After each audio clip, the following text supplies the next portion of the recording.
NRB CIP অ্যাসোসিয়েশনের general secretary Yasin Chowdhury সিআইপির Chittagong রাউজানের গ্রামের বাড়িতে হামলা চালিয়েছে দুর্বৃত্তরা।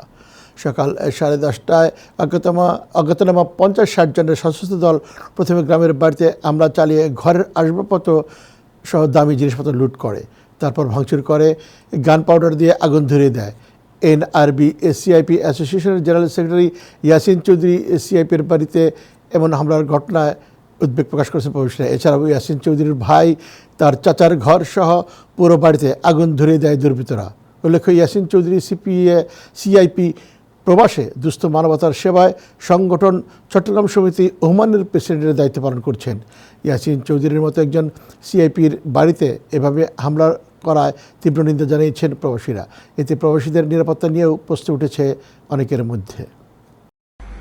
আমি প্রবাসীদের শীর্ষ সংগঠন এনআরবি সিআইপি অ্যাসোসিয়েশনের সাধারণ সম্পাদক হিসাবে দায়িত্ব গ্রহণের পর থেকে আমি বাংলাদেশকে বুকে ধারণ করে আমার সাধ্য মতো আমি চেষ্টা করেছি বিশ্বের বিভিন্ন দেশে গিয়ে সভা সেমিনার করে প্রবাসীদেরকে উদ্বুদ্ধ করে রেমিটেন্স প্রবাহ বৃদ্ধি করার জন্য।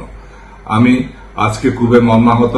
আমি মাননীয় প্রধান উপদেষ্টা থেকে শুরু করে সরকারের অন্তর্বর্তীকালীন সরকারের সকল দায়িত্বপ্রাপ্ত সংশ্লিষ্ট মন্ত্রণালয়ের প্রতি বিনীতভাবে অনুরোধ জানাচ্ছি, অবিলম্বে এইসব সন্ত্রাসীদের বের করে আইনের আওতায় আনা হোক।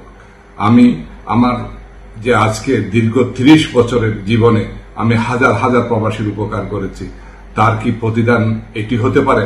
আমি এই বিচার বাংলাদেশের জনগণের কাছে ছেড়ে দিলাম।